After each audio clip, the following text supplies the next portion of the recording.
First and foremost, welcome everyone. Thank you so much for joining us this afternoon. We are thrilled to be showcasing Alta Colina, some of their fall release wines that we're going to go through with you today. And just thank you guys. I know that we're a little bit in Zoom fatigue and everyone's back to traveling. So great to hear you're in Hawaii. But thank you so much. I think one of the things that we've all learned is this is a wonderful way to connect with folks and continue sharing our story. We want to first and foremost just give you a welcome that you are always invited at Alta Colina. So you have a standing invitation to come join us, and we're going to talk through some of the beautiful spots on the property. But Bob and Maggie and Molly really can't wait to welcome you back in their location. So a couple of things we're going to talk about today is we're going to give you kind of a quick general overview of Alta Colina. Alta Colina is located in the Paso Robles Adelaida district. So it's a pretty powerful, as Maggie's going to go through a little bit and share with you a little bit more, but look at that amazing photo. The elevation that you're looking at right there is pretty stunning. We talk a lot about how Alta Colina is truly a family affair. You've got father-daughter team of Maggie and Bob. We're so excited to now have Molly involved in what we like to call the family project. But we'll talk about the multi-generational aspect. And then of course, Molly, who is now the winemaker and adding her impressions here at Alta Colina. We'll talk a little bit about organic farming practices and the world-class Rhone wines that are produced here. That was really the vision when Bob set out, was to make sure that we took care of the land to preserve it, obviously for future generations. And then of course, we have to give you a quick snapshot of the trailer pond and what's happening there, because what an iconic piece that you can see actually here on the map. And some of you have probably heard about the trailer pond and or might have an opportunity to stay there at some point in your journeys and travels to Alta Colina and Paso Robles. Without further ado, you've been connecting with my colleague, Mike Dawson, who's been talking to a lot of you. Mike, thank you so much for putting all this together today. Welcome. I know how to unmute. Oh my God. Hey, everybody. Thanks a lot for chiming in and showing up. We know everyone's schedules are very busy, but this is going to be fun. Obviously, some of you have got some wine in front of you, and we're going to start drinking that. Just real quick, a little house cleaning. If you guys have questions, just hit me up in the Q&A during the event. Obviously, we can bring you on to ask a more general question as time allows during it, but best to just put it in the Q&A and not the chat. That way we can track it and answer any questions. But at the end, if there's questions that haven't been answered yet, we'll get to that and allow you to talk and all that stuff. So anyway, I'm now going to hand it to Maggie Tillman. Maggie, take it away. Mike, Stacie, thank you. Bob, Molly, everyone, hi. Thank you truly for joining us. We've spent a lot of time on Zoom also, and there are pros and cons. And one of the pros is that we get to drink wine together from all over the place. So we really appreciate your time. And I wanted to reiterate sort of the view that you're getting in this photo on the screen. Alta Colina is me and Bob. So it's my family's vineyard and winery here in Paso Robles. And the name Alta Colina literally translates to high hill, very literal. We're one of the higher altitude vineyards in the Paso Robles region. And this photo gives you a sense of sort of what we're working with. Before I just blather at you, pour some wine. I would love to have wine in your glass. We'd love for you to start with that 2020 Grenache Blanc-Estate bottled. And we really want this to be interactive. Whatever you want to get out of this, please do not be shy in terms of asking questions and jumping in. We've all been on a lot of incredibly boring Zooms, not the goal. So we appreciate your time. Pour the wine and we'll go from there. So, in terms of how we wanted to present today, I just threw up a few basic photos just to give you another view of the property, what we're working with, and types of experiences that we offer. We'll talk about that more throughout. And we wanted to go with the tasting kit format. For those of you who expressed interest, we are going to send you a full bottle of wine next month, just as a little sort of holiday treat. So stay tuned. And for today, beware those bottles. They're 4 ounces a piece. So they're shy glasses. If you're trying to have a party, go for it. It's really whatever works for all of you. We are joined today by our winemaker, Molly, who's a good friend. She joined our team in March of 2020. And my dad, Bob, as well as our dear friends, Mike and Stacie. So I want to pass it over to Bob, and he's going to give you a little bit of sort of our history. Again, throw out questions. We don't want to bore you all, and we'll get into the wine soon as well. So Dad, what's the story? All right, thanks, Madge. Hello, everybody. Welcome to our trusty little Zoom deal here. So Alta Colina is 18 years old. It is the retirement program run amok, is what it is. I worked in the electronics business for 34 years, always with an eye toward getting a little wine operation going, and at some point retired and actually launched a little wine operation, which is now morphed into a little bigger wine operation than maybe I had initially intended. So we have been here in Paso. Madge just showed you the maps. Where Paso, if you don't know, is halfway between LA and San Fran. We're about 15 miles from the coast here. We're in the Coast Range, which is as you go west from the city of Paso Robles, you're into very steep mountainous terrain. At the time we purchased this property in 2003, we were amongst the highest vineyards. I think we're the second highest vineyard in Paso at 1,750 feet of elevation. There are now some guys that moved in up the hill from us, but we're still in the, I don't know, top 5 or something. Like I would say top 5. Yeah. We're up there. So it's a combination. For me, it's a kind of a dream of a lifetime to get here, and it's also something I intend to be doing for a long time. And the beauty of the place is part of that. The pictures that you've seen go by might capture a little bit of it. I wish you guys could all come here sometime and we could show you around. It's very soothing to the soul, and it grows great wine. So that's kind of the bottom line on it. We're all Rhones. As you probably know, Paso lends itself to growing Rhone grapes. If Julius Caesar had wanted to invade California, he would have started in Paso Robles, I'm pretty sure. But 2,000 years ago, he headed up the Rhone River, France, and created all these varieties that we're currently growing. We've done what, 17 harvests at this point, and I don't know, we've halfway figured out what it is we're doing. I hope you truly enjoy the wines that you're getting ready to taste. And I think with that, I'll pass it over to, we're going to Molly now. We're going to start talking about some wines. Well, thanks, Bob. Yeah, my name's Molly Lonborg. I've been fortunate to be the winemaker here at Alta Colina for just 2 vintages now. I had a wonderful start date of March 2nd, 2020. So, you know, my tenure here started off amazing, and then got a little tumultuous there. But it's been an amazing adventure for me. So I've been in the game for about 12 years now at this point. I was working for another winery, Halter Ranch, down the road for the last 9 years. And I've been good friends. Maggie and I have been friends for a very long time. And Bob and I have always kind of nerded out at various seminars we see each other at around town. And, you know, I think of a little while ago, I think Maggie and I were just enjoying a glass of wine, overlooking the vineyard, and there was just talk of, oh, one day my dad wants to pass this over and maybe you should be our winemaker. And I remember just laughing and be like, what a dream come true. I bet that was like 5 years ago or something. It was a long time ago. We were sitting right there probably. Yeah. And just, again, hopefully you do get out here to actually see the property, but the vineyard is really just, besides the people, Bob and Maggie, the vineyard's really the crown jewel of this place. So our winery and tasting room are down by Adelaida Road, and then the vineyard is all hidden about 500 feet up from where we currently are at the winery. And it's just these 2 drastic hillsides. So in the pictures that you're seeing, there's a pond in the middle there.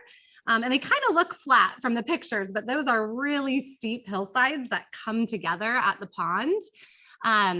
Trust me, hiking those blocks It's a big workout, especially in our Paso heat of 100 degrees leading up to harvest and sampling grapes. It's a good workout for us. But yeah, so I feel really fortunate to have come here, and it all kind of worked out at the right time. I was starting a family. I was looking for a little bit more freedom and flexibility in my schedule, and looking to kind of downsize the amount of wine I had been making and really just kind of focus on high quality wine and be surrounded by passionate people. And so I think Bob and I shared a car ride down to a trade tasting. We were just chatting, and it kind of came up of, why don't we each, like, after this car ride, write down like exactly what our ideal positions are. So what I was looking for and what Bob was looking for. And that kind of started our discussion, and about 6 or so of just chatting, and we kind of figured it out, and we just been, well, I think it's been great. Good. I've been having a great time. Obviously the 2020 year was a little interesting. Lucky for me that at the time we had all of the 2018s and the 2019s still in barrel in the cellar, and they hadn't been blended. So when the world closed on my second week of employment here, everybody was gone. My one cellar guy got sick for 2 weeks. Well, he got sick and we just didn't know. So we said, stay away for 2 weeks, and tasting, everyone was gone. And Bob just said, well, just start tasting barrels. And so I just got to go through and taste 2 full vintages. So the wines we're going to taste today, the reds are the 2018 vintage, which I did not make, but I was fortunate enough to blend those wines. So I feel like I still kind of had a part in all of the wines that you're trying today. So the first one, hopefully everyone who has wine has poured the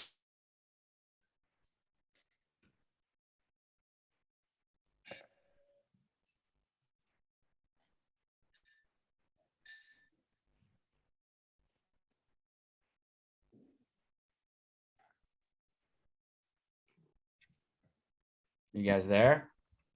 All right. I think Bob and Molly just froze. There they are. Perfect. Okay. Perfect. flawless.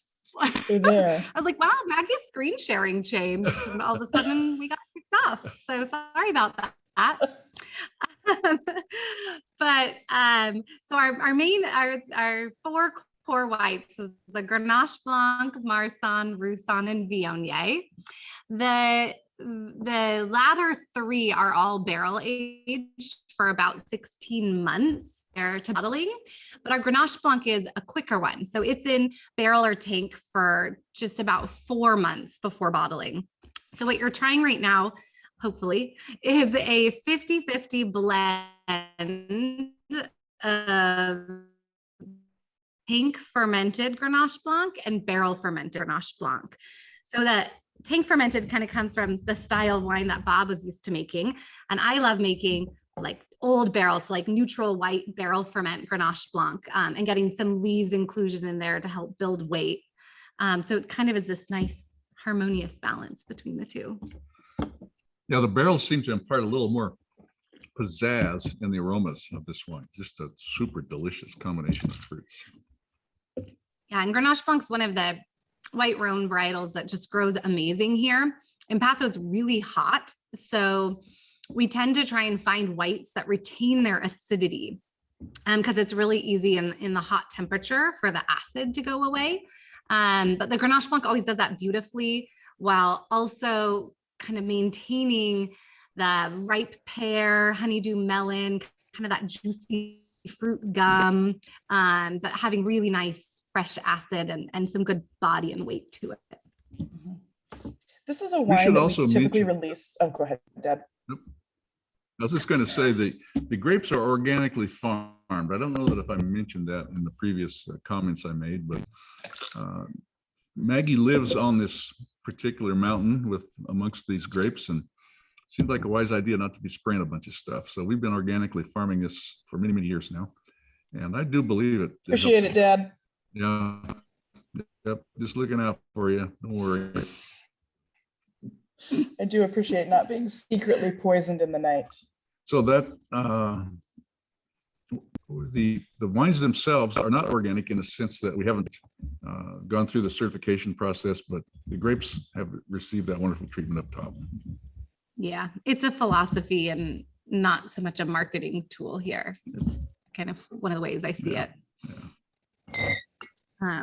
All right. So I without think further it's- ado, we'll Just real quick, switch to our 2019. I was just going to jump in there really quick and say that a lot of people don't realize that you, as you mentioned, you guys farm organically, but to actually get organic certification, it would mean that you couldn't add sulfites and you know, even if the organic sulfites, because it's considered an additive.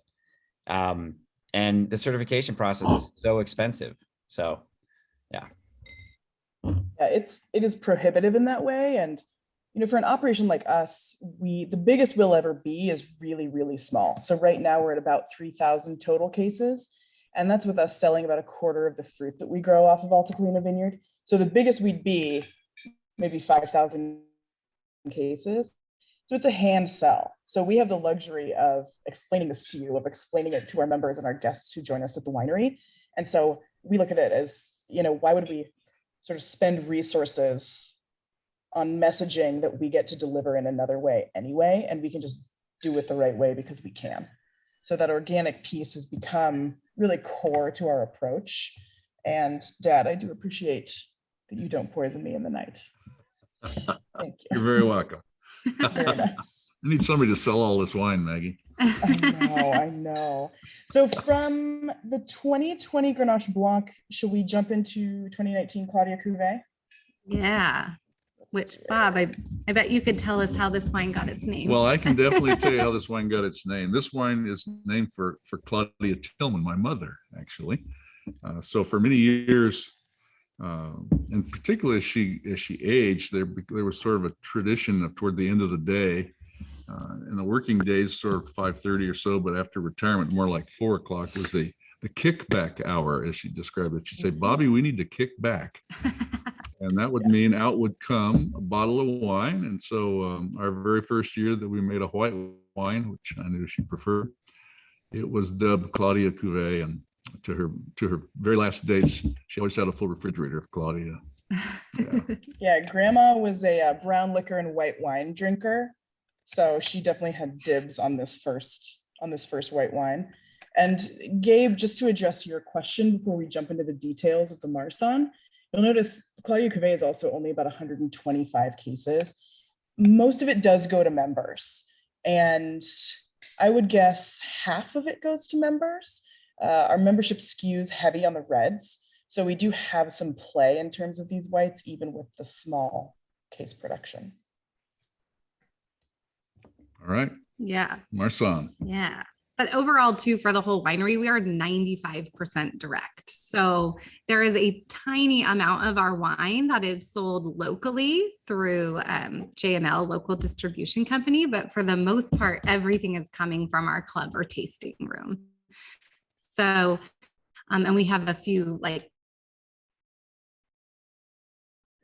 work with, but other than that, we're really not going to see this one out on the road. And so for us, Alta Colina is really the experience of being here. And so, and getting the message directly from the Tillmans. If you go to the tasting room any day of the week, you're going to find a Tillman there who's going to sit down at your table and chat with you. And so I think that's part of what makes it so special here. Yes, so now we're on the Marsanne, and you can tell if you have this wine, that it's got a little bit more oak influence on it. So the Marsanne sees about 20% new oak, but it's also in oak barrels for about 16 months before bottling. And this is a really fun wine because I think a lot of people don't really get to try 100% Marsanne. And coming off of Grenache Blanc, which is really like bright and fresh and crisp. And then your Marsanne is kind of a little bit more downturned. We're really focusing on our texture on this wine. So we're looking for that real velvety, rich texture. It's always a beautiful fall wine. To me, I tend to get a lot of like pumpkin and pumpkin spice coming off of this wine. So it's nice that we released it in fall, but we actually have a little bit left to sell. Our Roussanne this year, it pretty much sold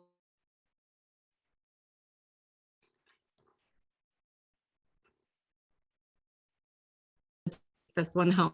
Haven't visited Paso, the certain characteristics of our climate and soils here that really impact these wines. We're setting on old seabed. The Coast Range is basically what used to be under the Pacific Ocean. It's been all faulted and pushed up into these mountains. So you're looking at a sort of a calcareous kind of a rock covered with just a thin layer of soil.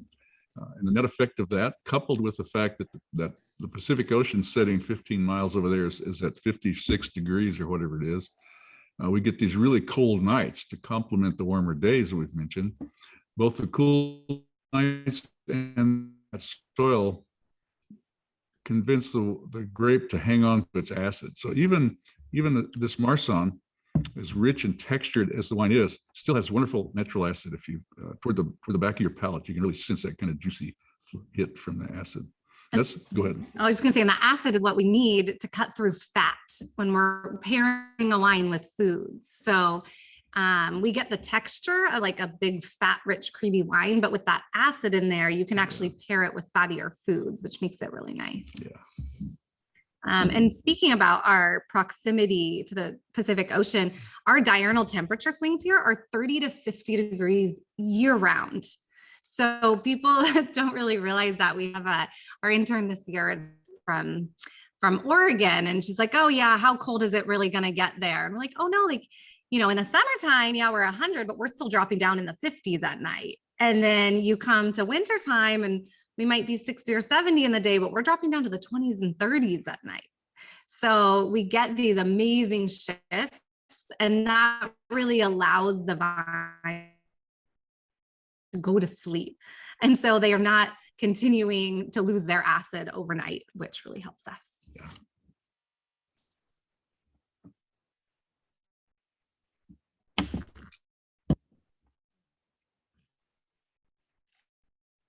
All right, let's just I had to keep tasting. I'm going to keep.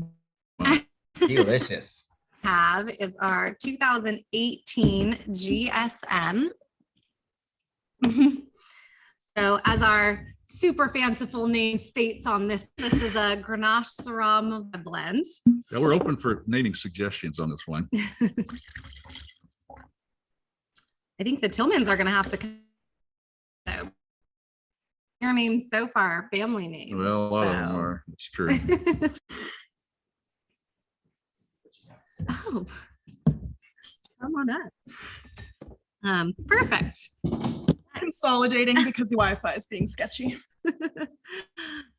Well, hopefully it's better up here. We already got cut off once. So It's all going according to plan. yes. Oh, I forgot my wine. There's glasses right over there. Okay, I'll be back. So the GSM that you guys have in your glass right now is the 2018. And I'm going to do my cheating here and tell you that it's 73% Grenache, 15% Mourvèdre, and 12% Syrah. And this guy, we produced 280 cases. So for me in my previous days, looking at these case productions, I'm like, oh, wow, normally I add a 0 to the end of it. So it's really fun for us when we're blending these wines. GSM is always my favorite wine to blend because we're using Grenache, Syrah, Mourvèdre, and then out of those, we have multiple blocks of each. So we have 2 different blocks of Mourvèdre. We have 3 different blocks of Syrah, multiple blocks of Grenache, and then out of those, we pick them at different times. So it's really fun. And then even on top of that, we have different trellis and training within certain blocks. So it's really fun. We have, it's like a really big spice box to work with for this wine. And this wine traditionally it's really not like an oak forward wine. So this is a wine that we really like to preserve the fruit and really make this a food friendly wine. Grenache is one of those grapes that you can just pair with such a wide range of foods. So the versatility is one of the things that always drives me towards a good GSM. And in terms of the intention behind this wine, I mean, when you planted the vineyard, Dad, you knew we were going to do this wine. Yeah, This exactly. was one of the goals from the outset. Can you speak a little bit to sort of what your vision was and what your plan was and how it's translated in real life with the wines we bottle? Well, Yeah. So Again, totally according to plan. when we planted this vineyard, what I did was, first of all, I spent 30 years drinking a lot of wine, getting ready for it. I mean, 30 seems like Actually, probably more than that. I think it was 35, but that's close enough. Right. Mhm. And then after that, once we had decided that Paso Robles and the Rhone varieties were the combo we were going to do, we spent, I don't know, 9 or probably actually closer to a year before we actually planted anything, just going around to all the various wineries around here and tasting people's wines and talking to winemakers, and then trying different clones of Syrah, different clones of Grenache, etc. And I had being a retired engineer, I had a spreadsheet that showed exactly how these wines were going to work. I like how you say spreadsheet singular. Never. That's a funny joke. Well, there might have been more. Anyhow, where we are today and where that spreadsheet was, there's a resemblance, but it's somewhat cursory at this point in time. Mhm. Yeah, we have evolved. Let's put it that way. Combination of taste buds and farming and also bugs and things like. The reality of farm. Yeah, it's been amazing going into it that we knew we were going to bottle. We were going to have a white wine, we were going to do a GSM, and we were going to do a Syrah. And we now make about a dozen wines. We bottle 4 individual whites.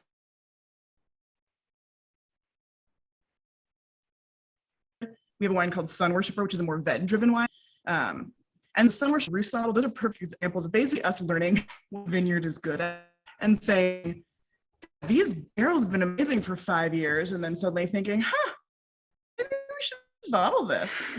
And so it's been really, it's one of the things we value so much about being a state, is that we really get to learn this property and drill down more and more. And so if something is incredible one year, we can bottle it. Like, we get to do whatever we want, which is a real luxury that comes from being here every day, tasting these barrels all the time, making those pick decisions. Yeah, Yeah, it's pretty all that. core to what we're doing. Yeah.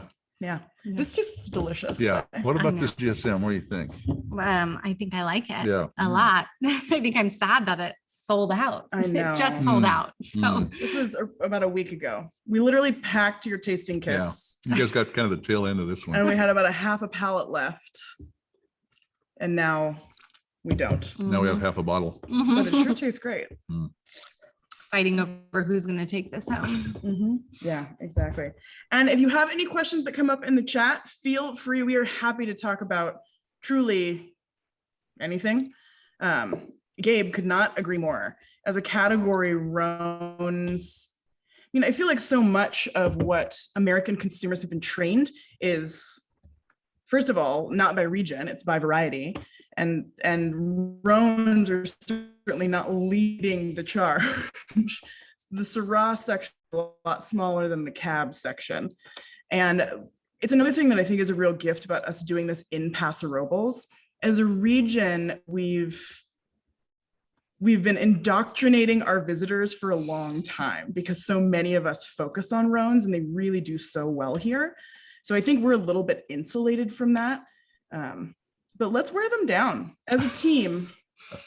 I think we can convert the American people Yeah. to Syrah It's and so, GSM. it's so funny because I used to spend like 5 weeks a year doing sales trips all over the US.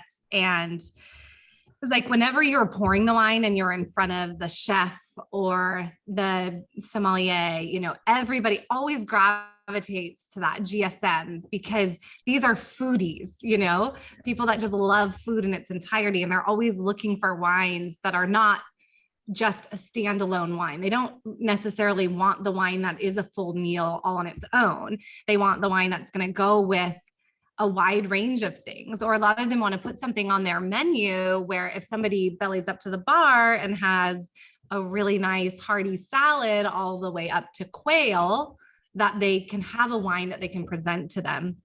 And so I always found that this wine sold really well, but then when you would go back and revisit an account again, it all depended on how well of a relationship the people that work there had with their customers. And so if they had really good rapport with their customers and the servers, you know, worked really well, they had regulars that they were trusted, these wines did amazing. But if it was just a menu that someone was just looking at, they had an untrained server, those wines would just sit on there.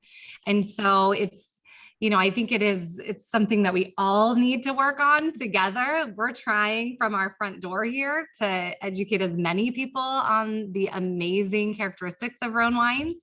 And I do think it is changing. I think that old joke of what's harder to get rid of, a case of Syrah or a case of syphilis, is like slowly getting pushed away.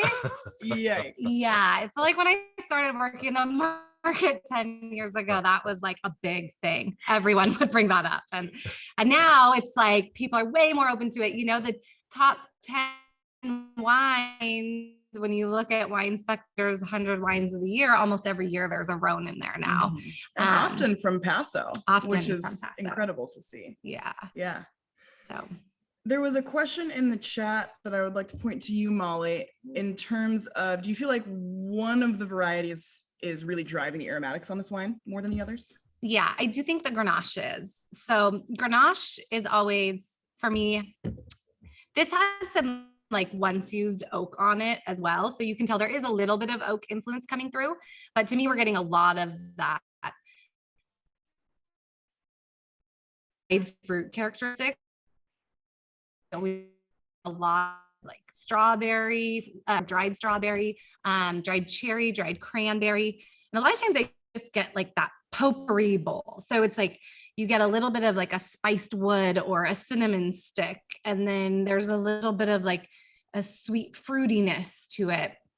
And Grenache, to me, when it's done well, always has a sweet red fruit characteristic, but it's not actually sugar or sweet. And so to me, we're getting like, this wine is very juicy with its fruit profile.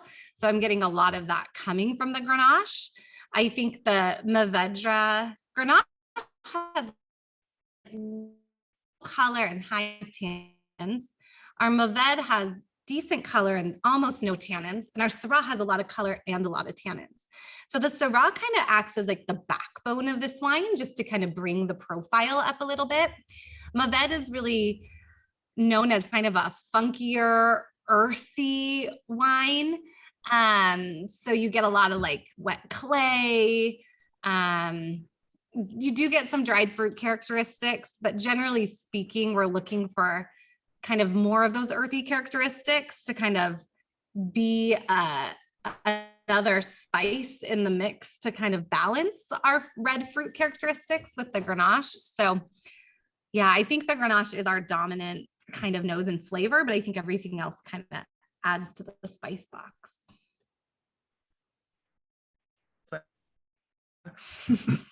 When you say potpourri, the thing I picture is negative, but then when you explain it, I think, no, that actually is very delicious. You just think about the basket that's on the back of the toilet? Yeah. Okay, yeah. Yeah. And like, I don't know if Claudia literally had that, but I can picture it in my grandmother's house, for example. Yeah, sorry.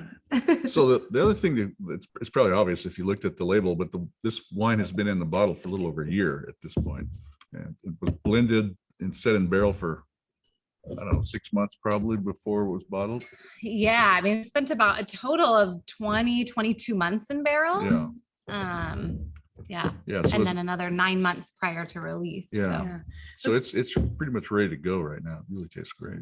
For me, one of my favorite things about sort of the best Paso Robles vineyards and the winemakers who can really sort of harness Paso is you can get away with drinking them sooner and it's not infanticide. Like, I feel like so many wine consumers have been trained that young wine, like you're doing it wrong.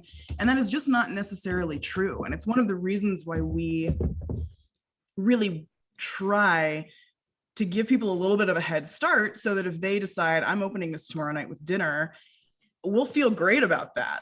You know, and in the first 6 months after bottling, it's really not our preference. But I think Paso really delivers versatility in so many ways. And one of those is how you enjoy drinking it. You can get away with drinking it a year in, or 6-8 years in. And it's really then just up to personal preference, not us dictating how you're supposed to drink the wine correctly, because that's not a thing. Yeah, and it is really nice here with being all estate, being direct to consumer focus. Like Maggie mentioned, it took a few years to be able to create the program that we have now. But based on the site, they're going, wow, we create some wines that are big and beautiful, but they need a little bit of time first. So they're not driven by like, wow, Florida's selling a lot of wine this month, we need to release this at this time. Where instead, everything is done that's the best for the wine. So we're kind of pre-aging those wines in our shipping space, in our perfectly, climate controlled area for you, for the consumers. So by the time our reds are released, they've had 22 months in barrel and then another 9 to 14 months in bottle. And before anything's released, we're always tasting. And so it's not that these wines are released every spring and these wines are released every fall. It's like a couple months before that spring release or the fall release, we pull out every bottle and we taste it all. And then we really decide what is tasting best right now and what maybe needs a little bit more time. I know for me personally, like I've waited too long on bottles before, and it's just heartbreaking, It's the worst. when you spent this money and you held onto this bottle for 8 or 10 years and then you open it and you missed its prime. It's just so sad. So we try and just kind of age the wines perfectly and then give the consumer an idea of how much longer they can hold on to it with vintage charts. Yeah.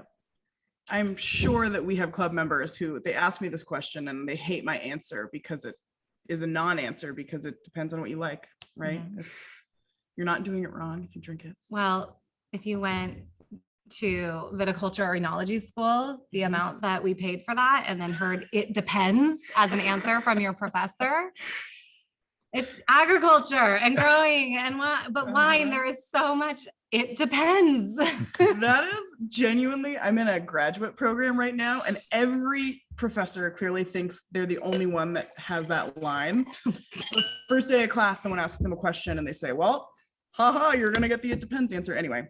It funny. does. It does depend. It's great to know that after all these years, they're still using it. Oh, yeah, no, has not gotten old to great. them. Apparently. Wonderful.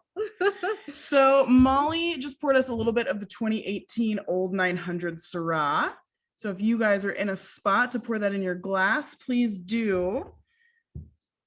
And this guy is 96% Syrah, 2% Grenache, and 2% Viognier.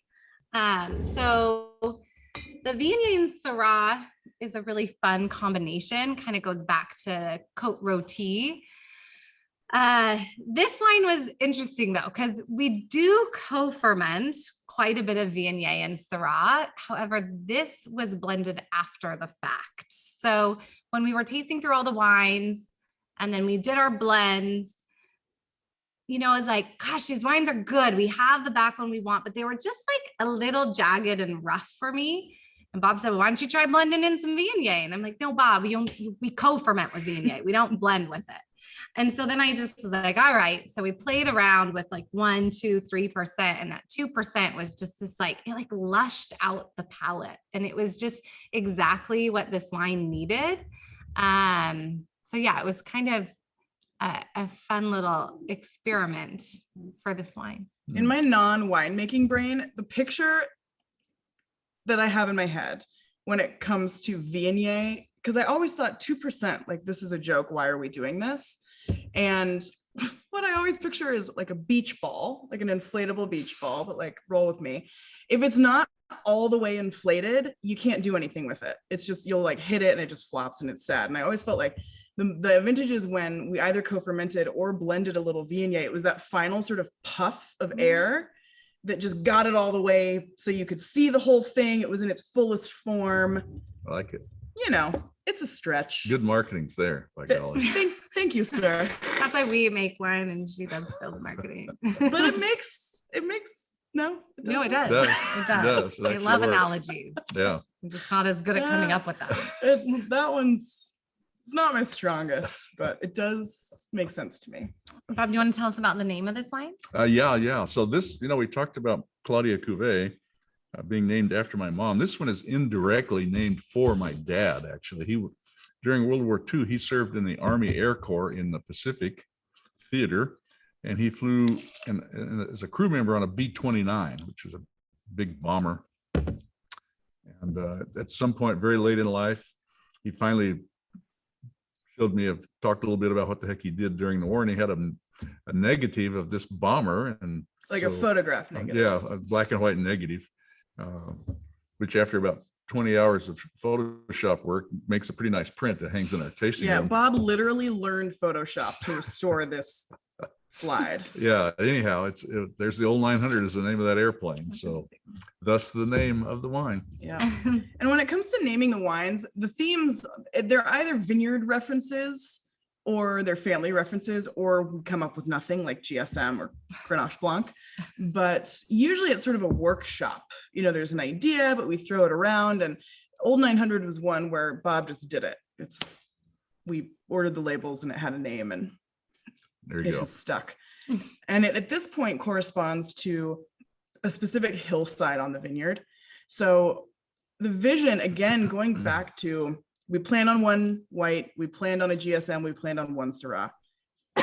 Every vintage we bottle at least 2 Syrahs, and it's completely vineyard driven. All of these wines that end up in bottle that weren't necessarily the vision before we were tasting things are completely driven by what the vineyard is good at doing and what's going to translate the best in the bottle. So we have a big southwest face that's covered. We have that's planted to Syrah. We have the north face, which is where the Old 900 is. I'll throw the map back up in a sec. And the idea was, with their powers combined, these 2 hillsides will have one Syrah to rule them all. And it turns out that they're their own wines. It didn't make either of them better to combine them. There might be a vintage when it does, but there hasn't been yet. Yeah. Yeah. Yeah. Put this little map back up. This wine's great because I think Maggie was talking through our wine lineup earlier, and we got to GSM and Sun Worshipper, but then our 2 main Syrahs are this Old 900 and Toasted Slope. So you can kind of see from the map, Toasted Slope is a much bigger area than the Old 900. That Toasted Slope is all south facing. So it's 2 different blocks with 2 different clones.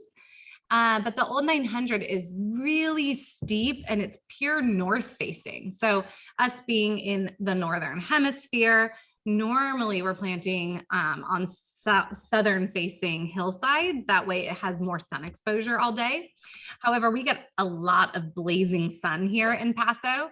So I think especially as it's getting hotter and hotter, people are trending more to actually planting reds on north facing slopes, where traditionally it was always plant your reds on south facing and your whites on north facing. But it's really interesting. So this is a single clone. It's the Alban clone. Again, all north facing. And it's a totally different flavor profile than our Toasted Slope Syrah.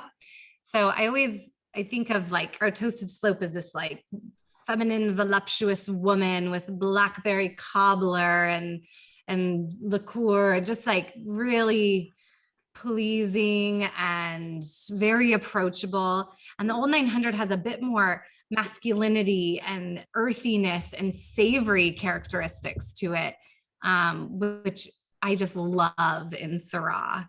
So it really like has a bit more tenacity to it.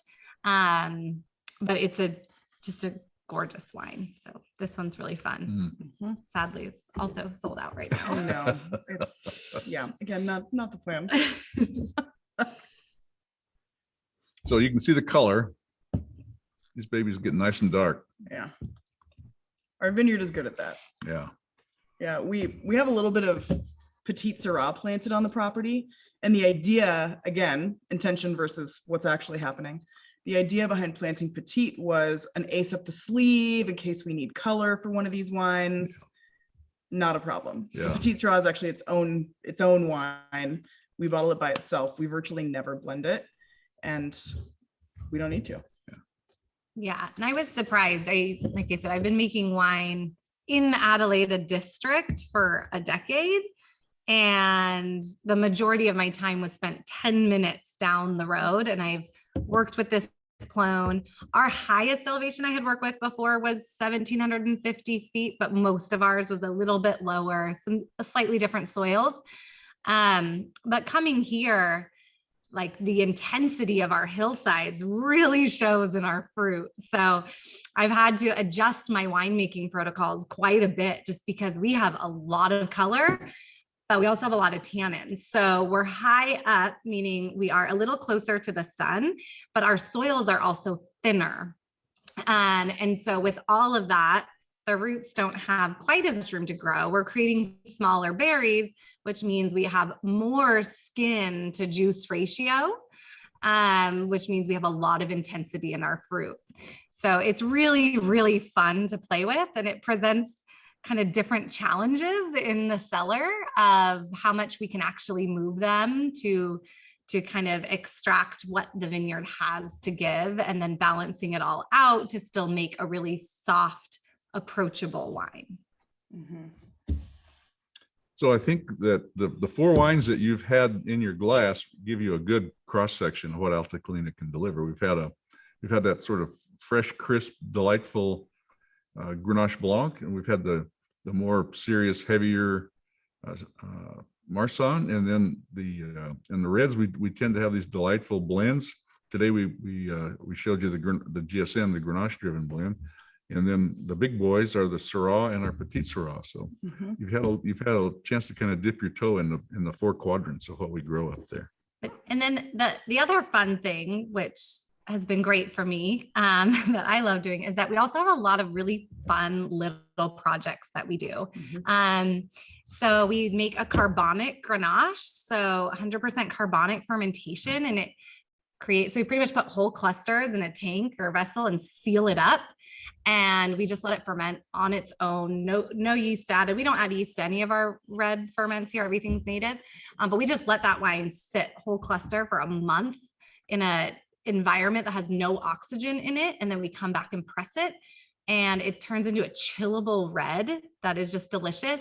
We do Grenache Rosé Pet Nat, so a pétillant naturel, so kind of a quick to market sparkling wine. There's our carbonic Grenache right there. We do it in a short squatty bottle. Yeah, big shoulders. Big shoulders, completely different style than the rest of our wines. So we kind of changed the label up a little bit for it. And yeah, we've just been like doing a lot of fun stuff. We also have a Méthode Champenoise. So this year we did it's going to be a Blanc de Blanc from Grenache Blanc. Last year we did a Blanc de Noir out of Grenache Rouge. Both of those we do the tirage bottling in-house. They're aging in the cellar right now, so they'll be most likely on tirage for about 2 years before we disgorge them. For the trailers that you saw, we have a lot of people that come and visit the trailer pond. And we created some really cute cans, and we do a little canned rosé out of it, or pond water wine. Mhm. Which I think I have one right here. Which nobody finds it amusing but us to call it pond water, but Molly and I find it endlessly entertaining. Yeah, so you can kind of see we've been doing a lot of just kind of fun little projects that keep it, oh, there you go, even better, exciting for us and for our membership and people that come. I think everyone's going to find something that they love here. Yeah, absolutely. We're I'm trying getting to keep an eye on the chat. I know we're getting close to time. It's 2:52. We definitely want to be very conscious of everyone's times. Everyone has busy lives. So The old 900, Gabe was wondering if there's any old 900 left. I would have to look. It's our membership manager, Ivy, usually keeps a secret stash that she doesn't tell anyone about.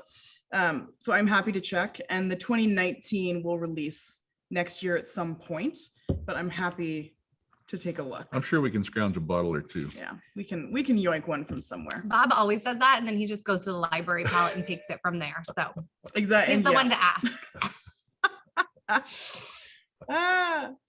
So Gabe, in terms of the trailer pond, the reason why you're seeing limited availability is because we are closed for the season. We are open March to November, so mid-March to mid-November. And for some reason, the way the booking calendar works, it just looks like it's booked forever. And no one knows why. That's strictly an interface thing. So bookings are available for the 2022 season starting in mid-March. Weekends book up quickly. So midweek is much easier to work with. But that's another really fun way that we're able to share the wines. And the vineyard is really what we're about. So most of our guests and visitors we host here at the winery, at the tasting room, which is at the bottom of the hill. And then we have our trailer pond camping experience. And we also do our Summit Vineyard tastings, which is a private tasting that people book ahead of time that is up on the vineyard surrounded by trees. You're in the middle of Toasted Slope. It's a spectacular setting. And we're trying to figure out a way to do more of them because there's a lot of demand. It's a really, really unique experience. So we try to have as many vineyard opportunities as is reasonable with our small but mighty team. We are currently brainstorming some new fun tasting locations. We are. Stay tuned. It's an ongoing project. And if you come on a Saturday, we usually just park him up there all day on Saturday, which hopefully he enjoys because it's generally a blast. There's all kinds of interesting people that come through. Yeah. So does anyone else have any questions before we sort of wrap it up? You can sort of unmute yourself and ask or put it in the chat. And you're a very staid group. I love it. yeah. Yay. Well, Randy, thank you. We super appreciate it. Yeah. And Gabe, you had a bunch of great questions. Danielle as well. Brianne, it was great. Hopefully we'll get to host all of you at some point. Yeah. Cool. Yeah. Let's, I think we're just signing off, right, Stacie? Yeah, absolutely. Huge thanks to Bob and Molly and Maggie for your time. It's pretty powerful that we get all three of you at once, which probably wouldn't happen if we were all in person. So these are the beautiful things that we can do with technology. So There you go. It's thank true. you And for when your in doubt, wines. Thank come you to our upstairs. guests. And yeah, I think that's, I'll leave it back to the Tillman family for closing remarks. Yeah, just real quick, we also want to say that they will be sending you a bottle of wine here in the coming weeks, just FYI, so stay tuned. Yep. Well, thank you folks for joining us. We really appreciate it. We hope to see you here someday soon. Truly. We would love it. Thank you. Bye, Yeah, if guys. anyone wants to come visit, just hit me up and we'll get you out here. Bye-bye. Bye. Thanks. Cheers. Bye-bye.